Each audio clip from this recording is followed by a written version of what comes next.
Moi, c'est Justine. Bonjour. Bonjour. Bonjour. Bonjour. Bonjour.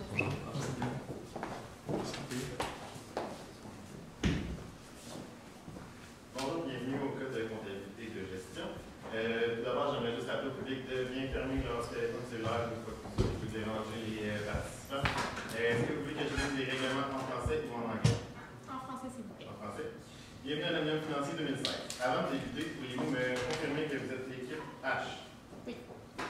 Je vous rappelle que vous avez un maximum de 20 minutes pour présenter, suivi d'une période de question de 5 minutes. J'afficherai le temps restant à l'aide des cartons d'indication à 10 minutes, 5 minutes, 2 minutes, 30 secondes et les 10 dernières secondes avec mes doigts.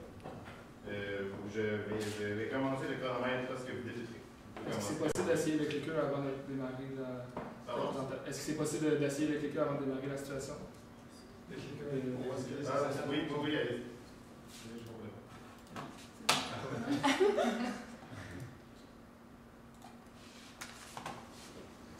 Donc, bonjour Madame Barclay.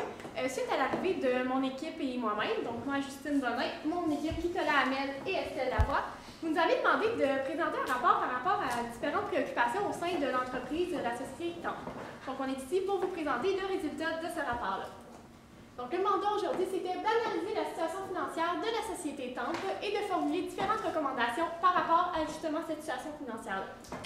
À l'ordre du jour aujourd'hui, on va commencer par une situation actuelle pour s'assurer qu'on est nouveau dans l'entreprise. Nous, on veut s'assurer qu'on a bien compris c'était quoi la situation de l'entreprise. Ensuite, on va y aller avec l'analyse des différentes problématiques, enchaîner avec des recommandations, un plan d'action et une brève gestion des risques de l'entreprise. Donc, votre société TAMP présentement. Donc, on va faire une analyse FFOM pour commencer. Donc, côté des forces. Donc, vous êtes un leader mondial dans votre domaine, dans le domaine des accessoires de sport aquatique. Ensuite, donc, vous avez une excellente réputation liée à votre qualité et à votre service à la clientèle pour lequel on doit garder de l'avant puis miser sur cet avantage concurrentiel. Ensuite, donc, les défis. Donc, un financement qui va être à regarder pour de futurs projets. Ensuite, donc, il y a eu divers retours de produits liés à d'erreurs d'assemblage, donc à vérifier. Ensuite, donc, il y a un procès qui sera en cours là, concernant un problème de contamination.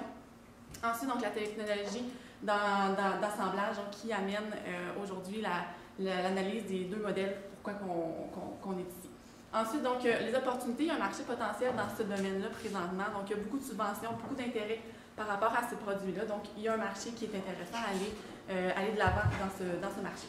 Ensuite, donc, les menaces, c'est un marché qui est toutefois restreint. Donc, c'est un produit qui est hautement spécialisé, donc ça restreint le marché. Ensuite, donc, taux de change, vous avez un tiers de vos ventes se font en Europe. Donc, il y a un risque de ce côté-là.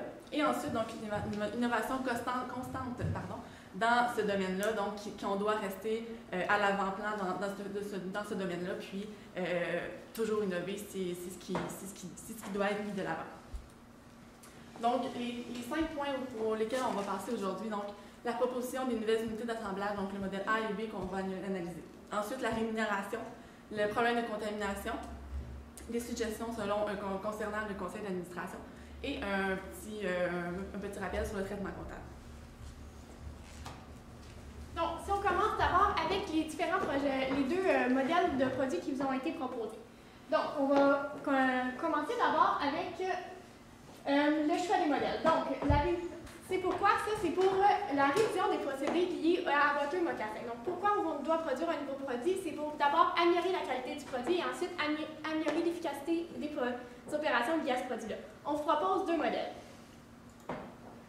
Donc, pour ces deux modèles-là, nous, on a fait une valeur actualisée des deux modèles afin de choisir c'est quoi le modèle qui serait le mieux à investir dedans. C'est quoi les hypothèses qu'on a mis pour cette vente-là? On a commencé avec un taux d'actualisation de 10 %. Le rendement exigé par vos actionnaires, c'est 8 %. On a pris 2 % qui est...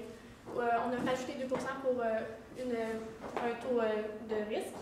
Ensuite, on est allé avec la durée du projet de 8 ans, parce qu'après 8 ans, vous l'avez dit, les produits ne seront plus vendables. Ensuite, pour les immobilisations, on les a mis dans une catégorie 43, amortie à 30 % au niveau fiscal, un taux d'impôt de 34 %.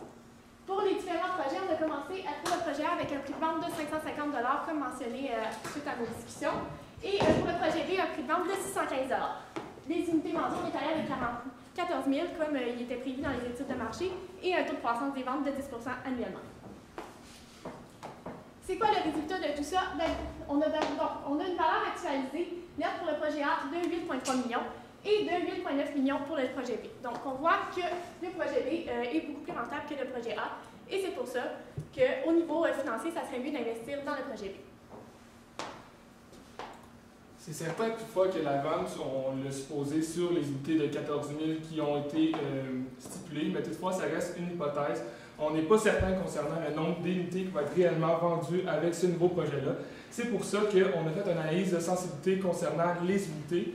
Donc, vous pouvez voir que, premièrement, les projets, ils n'ont pas les mêmes tendances. Pourquoi? Qu'au début, ça va être le modèle A qui va être plus rentable, mais lorsqu'on arrive à 11 500 unités, c'est là que les tendances changent et le modèle B devient plus rentable. Donc, si avec l'hypothèse A, c'est sûr que le projet B va être, avec l'hypothèse, désolé, de 14 000 unités, le projet B est plus rentable. Et aussi pour les seuils de rentabilité, parce qu'on veut savoir jusqu'à quel point le projet est rentable selon le nombre d'unités vendues, parce que ça se peut qu'il y en ait que vous vendez moins d'unités que ce que vous avez prévu. Pour le projet A, c'est à 6 900 unités et pour le projet B, c'est à 7 500 unités.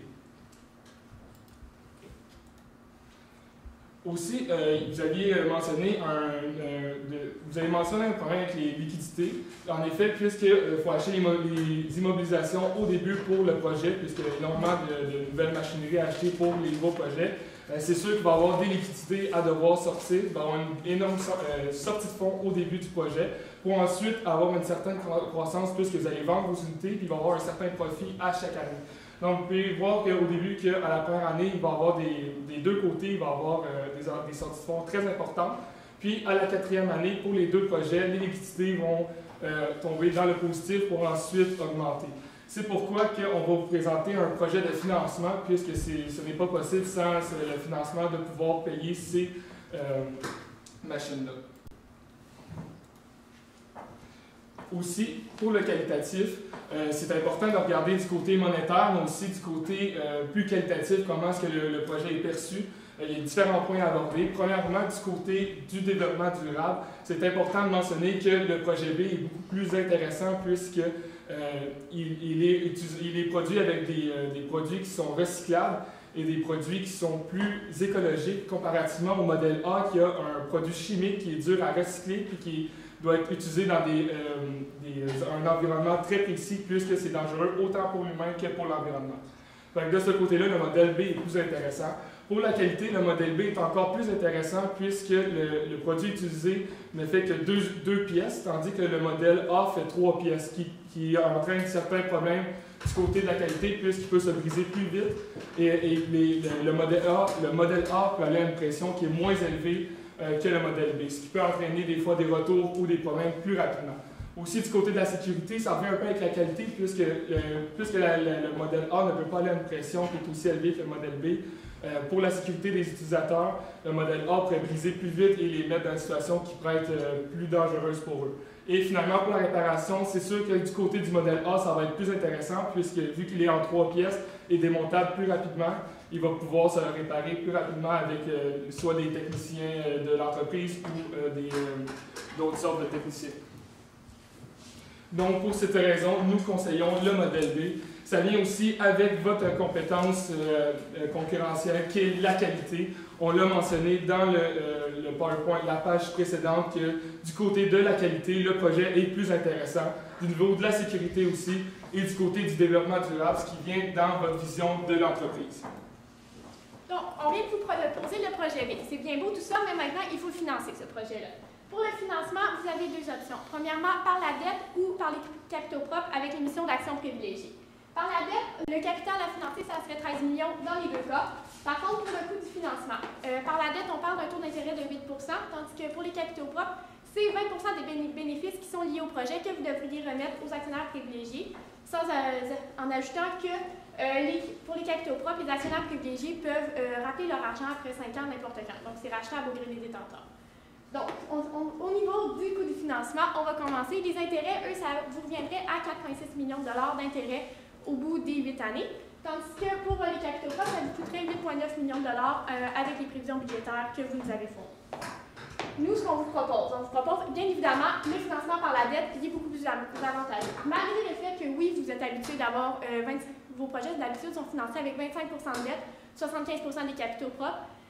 On considère qu'un taux d'endettement de 75 et moins est très correct pour une entreprise. Donc, augmenter un petit peu la dette, ça serait très acceptable pour vous. Donc, on recommande le financement par la banque. Mais nous, on a 18 millions à financer avant choisissant le projet B. Donc, on ne peut pas tout financer par la banque. Ce qu'on vous propose, c'est de financer le 5 millions manquant par capitaux propres. Votre projet reviendrait donc à être financé à 73 par la dette, 27 par les capitaux propres. Combien ça vous coûterait au bout de 8 ans? On parle de 7 millions de dollars, ce qui est inférieur aux 8,9 millions qu'on parlait avec les capitaux propres. Maintenant, abordons le sujet de l'évaluation de la performance. Donc, il y a eu beaucoup de retours de produits, donc il faut se questionner sur le pourquoi de ces retours-là pour pas que ça se reproduise. Donc, présentement, les employés reliés à la production ont une prime reliée au volume qu'ils font durant la semaine. Donc, les faiblesses de cette prime-là, donc il y a beaucoup de pression à produire des unités sans vraiment se préoccuper de la qualité. Donc, il y a aussi un manque d'implication au niveau des employés, donc ils sont là juste pour produire, puis ils n'ont pas la préoccupation de la qualité en tête. Puis, donc, c'est très instable, donc une semaine pourrait être plus calme et une semaine plus élevée en production. Donc, ça reste que ça ne suit pas un modèle instable de production. Donc, ce qu'on vous propose, c'est une évaluation de la performance qui va être plus équilibrée. Donc, les employés de la production, donc deux indicateurs, soit en termes de volume et en termes de qualité. Donc, exemple, le taux de qualité de leurs produits. Donc, important de faire un contrôle sur ce point. Ensuite, donc, le directeur de la production, ce qu'on vous propose, c'est de bâtir un tableau de bord pour que ce directeur-là, la production, soit à jour, puis puisse intervenir rapidement sur des problèmes qui pourraient y venir donc, dans la production. Si on regarde le tableau de bord, à quoi ressemblerait, donc il y aurait un côté financier et un côté non financier. Donc, par exemple, côté financier, donc la marge sur coût variable de ces produits, donc gérer un peu ce côté des coûts. Et ensuite, sur la productivité. Ensuite, donc un côté non financier, donc comme on a dit, la qualité c'est très important, donc un taux sur la fiabilité des produits. Ensuite, donc pourcentage de retour des produits. Puis aussi, on veut que vos employés soient satisfaits, soient bien dans leur travail. Donc, un taux d'absentéisme à surveiller. Puis donc, le taux de rotation de la main-d'œuvre aussi qui va être important à surveiller. Maintenant, un point important que vous avez souligné durant le projet, c'est qu'il y a eu une contamination du sol récemment dans l'exercice financier. C'est un tremblement de terre qu'il y a eu sur place sur une de vos installations, puis ça concerne le produit chimique justement qui est dangereux, il doit être isolé de façon sécuritaire pour l'environnement. Puis à cause du tremblement de terre, il y a eu un déversement et ça a amené des poursuites judiciaires puisque ça a nuit à l'environnement et ça a probablement aussi affecté le secteur autour du tremblement de terre et de votre usine. Donc, il y avait deux possibilités à ce procès-là. C'était premièrement de payer à l'amiable, c'est de donner 100 millions de dollars dans les 90 jours ouvrables suivant votre décision de payer à l'amiable. Ou sinon, c'est vraiment d'aller dans le procès, de vous battre pour ne pas payer ce 100 millions de dollars-là. Puis, dans le procès, il y avait plusieurs possibilités que l'avocat vous a présenté, c'est, il y avait un 20 que vous payez 50 millions, un 30 vous payez 100 millions. Donc, on a fait une moyenne pondérée des pourcentages avec les montants qui étaient attribués à chacun d'eux pour avoir une vision plus globale de comment on pourrait le comparer aux 100 millions à l'amiable, ce qui représente 70 millions. Donc, on peut rapidement voir que c'est déjà plus rentable d'y aller avec le procès, puisque en moyenne, ça va coûter moins cher à votre entreprise. Mais de plus, donc, notre recommandation, c'est de poursuivre les démarches de procès. C'est justement, comme j'ai mentionné, c'est que la valeur est moins élevée, ça va vous coûter moins cher. Aussi, c'est qu'il n'y a aucune sortie de fonds à court terme. On t'aurait parlé d'un modèle à acheter, un nouveau modèle, soit le modèle A ou B, qu'on veut investir de l'argent dedans pour les immobilisations corporelles à court terme. Comme je vous ai montré tantôt, le graphique qui démontrait qu'il y avait énormément de sorties d'argent à court terme. C'est vraiment pas dans votre intérêt de payer tout de suite le 100 millions de dollars dans les 90 jours ouvrables, qui est très, très, très court terme pour une telle somme d'argent. Puis aussi, c'est de défendre votre position sur le déversement. Ce n'est pas de votre faute, c'est un tremblement de terre, vous étiez dans les normes du gouvernement, vous étiez dans les standards et vous n'aviez pas à donner plus que ça. Donc, c'est bien de protéger votre position et dire au public que vous étiez dans les normes et que vous n'aviez pas de défaut dans votre système de sécurité. Maintenant, si on regarde la gouvernance, donc une composition d'un conseil d'administration, les objectifs d'un conseil d'administration, c'est de gérer une entreprise dans l'intérêt des investisseurs et ainsi aussi surveiller la direction dans ses choix. Et important aussi d'avoir un comité d'audit qui est composé de membres indépendants à l'entreprise, puis qui principalement va diriger le vérificateur interne. Présentement, vous avez une gouvernance qui est très dépendante. Donc, on va apporter quelques recommandations à ce niveau-là. Donc, vraiment important de mixer des membres indépendants et dépendants pour une meilleure gestion de l'entreprise. Donc, avoir un point de vue donc, indépendant de l'entreprise qui va pouvoir amener des recommandations intéressantes, des propositions intéressantes à votre conseil d'administration. Puis, avoir à l'intérieur de votre conseil d'administration des professions variées. Et aussi être varié en termes de ratio homme-femme aussi. OK. Si on regarde au niveau vous avez parlé de différents autres petits problèmes comptables qu'il y avait au niveau de l'entreprise. D'abord, le loyer. Il n'y a aucune charge de loyer qui a été comptabilisée pour 2015 parce que vous l'avez eu gratuitement. Cependant, selon les normes, vous êtes une société ouverte, la charge de loyer doit être constante sur la durée du bail. Donc, nous, ce qu'on vous propose, c'est de prendre le 250 000 de loyer sur 4 ans, de le diviser sur 5 ans, afin d'avoir une charge de loyer constante sur toute la durée du bail. Donc, il y aurait une charge de loyer de 200 000 par année, chaque année. Donc, vous auriez une charge de loyer à comptabiliser pour 2015 avec un compte à payer. Au niveau des comptes clients, il y a 5 de vos comptes clients que vous ne prévoyez pas recouvrir.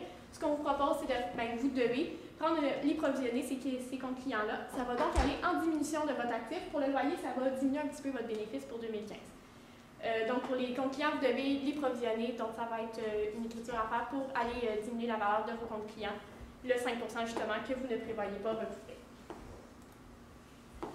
Maintenant, pour le plan de mise en œuvre, qu'est-ce qu'on fait demain matin, qu'est-ce qu'on fait dans 3 mois, puis qu'est-ce qu'on fait dans une année? Premièrement, à court terme, c'est de financer le modèle B avec les propositions qu'on vous a suggérées, soit premièrement par la banque, le plus gros pourcentage sur le 13 millions, et finalement de financer le reste avec le capital d'action qui a été proposé pour les actions préférables. Ensuite, c'est le traitement comptable, c'est de faire les ajustements, c'est un traitement qui est simple, qui peut se faire soit d'un matin ou sur le court terme. Ensuite, à moyen terme, il y a la restructuration du CA, c'est peut-être d'avoir une structure qui est plus variée, comme Estelle l'a mentionné plus tôt. Aussi, c'est l'évaluation de rendement, d'avoir une évaluation qui est plus stable, qui est plus équilibrée, qui va venir rassembler toute votre équipe, ainsi qu'avoir un bonus que tout le monde va vouloir investir son temps dedans pour le recevoir et aussi tout le monde ait la vision de l'entreprise. Puis aussi, à moyen terme, il y a aussi pour la provision, pour la contamination. Je n'ai pas mentionné plus tôt, mais c'est vraiment important lorsque vous allez faire vous allez poursuivre lorsque vous ally poursuivre le procès, à la fin de votre année financière, on va faire une note aux états financiers disant qu'il va y avoir une note à écrire puisque c'est un montant qui est estimable et qui est possible puisque on a pu le calculer et l'avocat vous a dit qu'il y avait des probabilités de pouvoir payer cette poursuite-là. Et finalement, à long terme, c'est vraiment d'y aller avec votre avantage concurrentiel, soit le recherche et développement. C'est votre vision, il faut se concentrer là-dessus.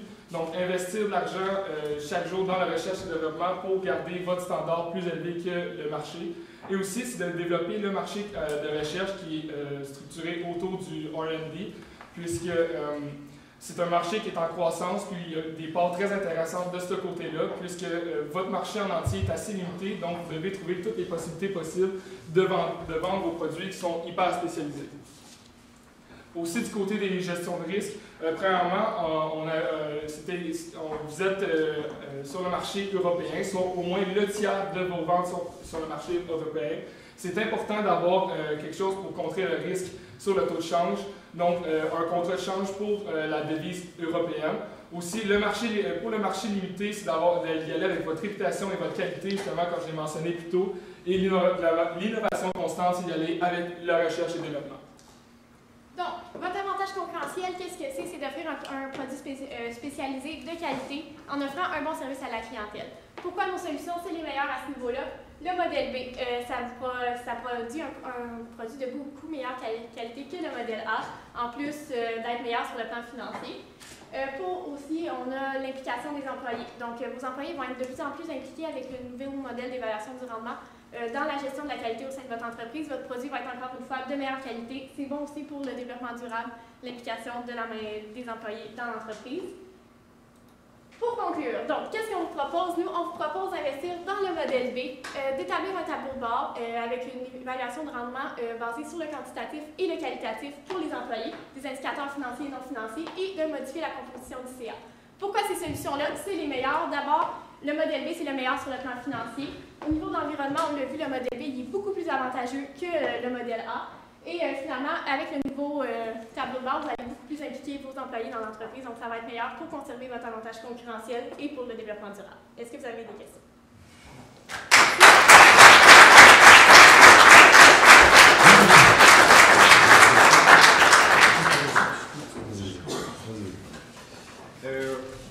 Dans la gouvernance, présentement, il y a 3 rencontres par année.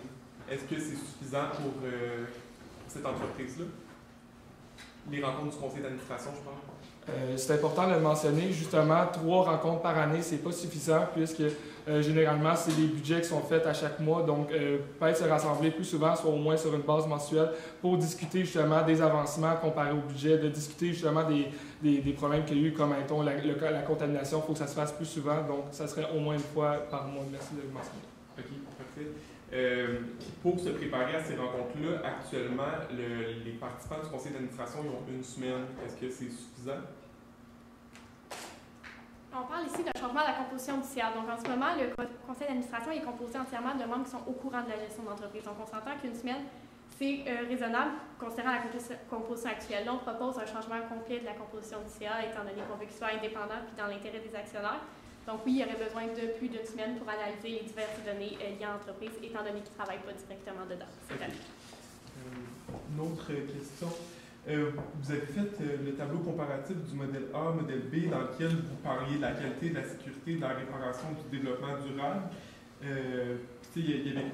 Vous favorisiez clairement le modèle B, mais quand vous avez pris votre taux d'actualisation pour votre vente, vous avez mis au projet 2% de risque.